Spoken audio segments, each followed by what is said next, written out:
Muy buenas. Hoy nos metemos de lleno en los cimientos de nuestro sistema jurídico financiero. Vamos a desmontar pieza a pieza qué son los principios constitucionales y las fuentes del derecho financiero. En esencia, vamos a ver el plano arquitectónico que define cómo y por qué se pagan impuestos en España. Y esta es la hoja de ruta que vamos a seguir. Primero lo más básico, ¿de dónde sale el derecho? Esas son las fuentes. Luego veremos cómo se ordena todo, esa jerarquía de normas. Echaremos un vistazo fuera, al derecho internacional.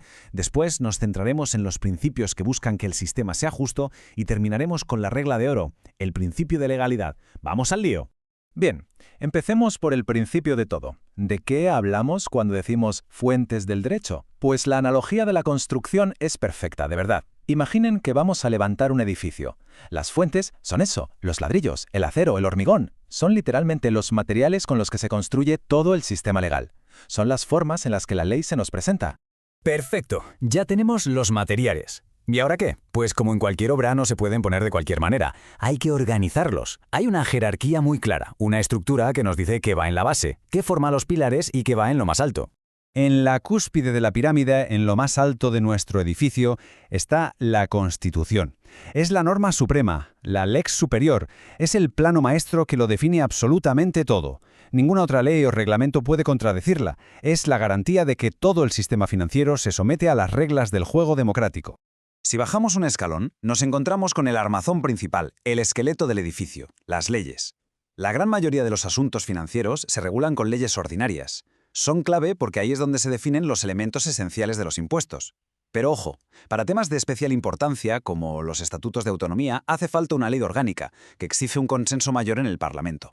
Ahora, una cosa interesante. Normalmente las leyes las hace el Parlamento, ¿verdad? Pues hay excepciones. Hay dos figuras que permiten al gobierno crear normas con rango de ley. Por un lado, el decreto ley, para casos de extraordinaria y urgente necesidad, aunque tiene una línea roja muy clara. No puede tocar la médula de los impuestos. Por otro, el decreto legislativo, que es básicamente un encargo. Las Cortes le piden al gobierno que cree una ley sobre algo muy concreto.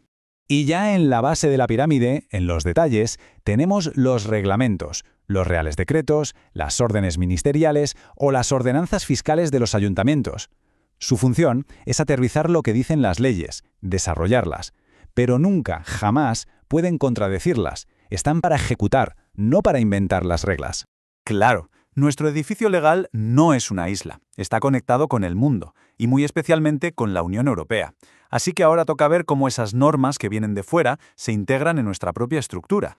Para entender esta conexión hay dos principios que son absolutamente fundamentales. Primero, el de eficacia directa. Significa que una norma europea se aplica aquí tal cual, sin que haga falta una ley española que la copie. Y segundo, el de primacía. Si una ley española choca con una norma europea, ¿quién gana? Siempre la europea. Es una de las reglas del club al que decidimos unirnos. Vale, hasta ahora hemos hablado de la estructura, de los materiales, de los planos, pero un edificio puede ser muy sólido y a la vez ser injusto. Ahora vamos a ver los principios de diseño, las ideas que buscan que el reparto de las cargas sea equitativo para todos. El primer principio, y quizá el más básico, es el de generalidad. La Constitución lo dice de forma muy sencilla. Todos contribuirán. Esta es la gran muralla contra los privilegios fiscales de antaño. Da igual quién sea, si una persona realiza el hecho que la ley describe como imponible, tiene que contribuir, sin excusas. Y ojo, que generalidad no significa que todo el mundo pague todos los impuestos, sería una locura.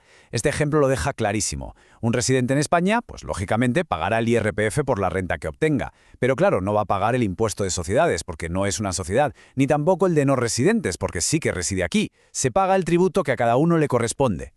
Y aquí llegamos al corazón de todo el sistema. El principio de capacidad económica. Es la razón de ser del tributo. Se paga porque se tiene capacidad para pagar.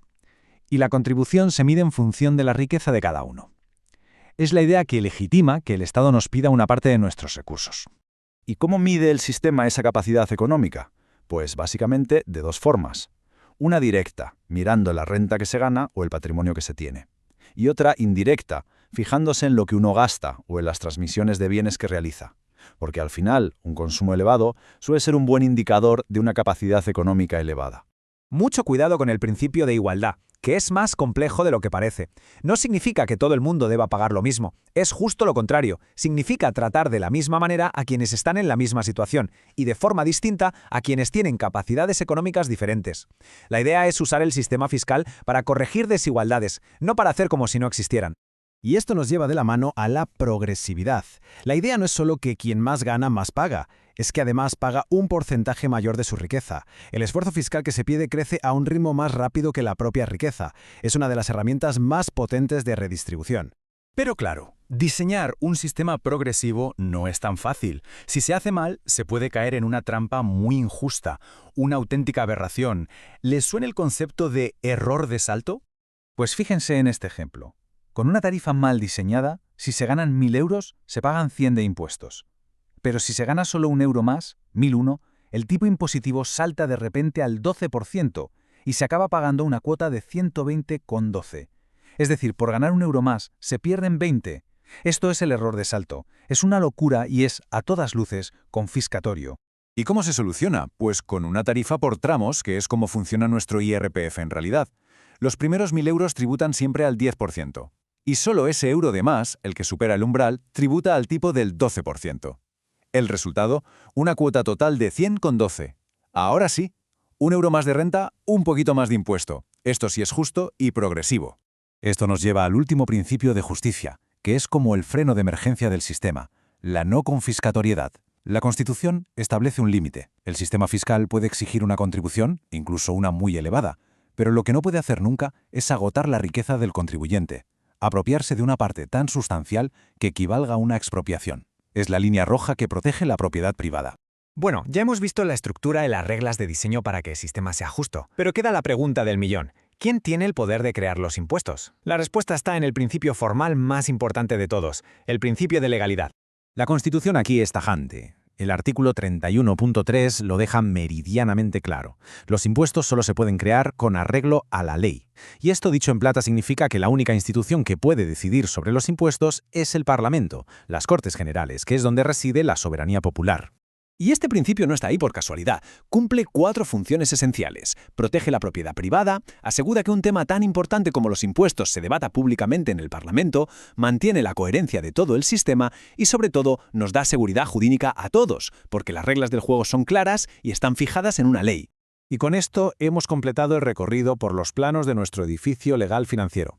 Como hemos visto, todo este entramado de normas y principios no es más que el intento de resolver una tensión fundamental.